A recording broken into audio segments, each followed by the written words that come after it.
ایجادات کا قانون۔ اللہ نے فرمایا، ہم نے داؤد اور سلیمان کو ایک علم دیا جو اللہ کی طرف سے انسپائر ہوا ہے۔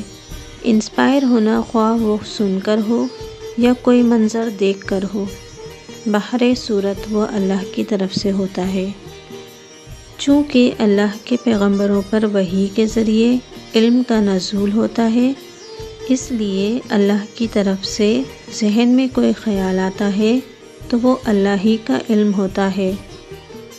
مختلف سائنسی ایجادات مثلاً ہوائی جہاز، کمپیوٹر، ٹیلی ویژن، ٹیلی فون وغیرہ کی ایجاد بھی اس وقت ممکن ہوئی جب لوگوں کو اللہ کی طرف سے نئی نئی ایجادات اور اختراعات کا علم انسپائر کیا گیا، اس لیے کہ بغیر علم کے کسی چیز کا وجود زیر بحث نہیں آتا۔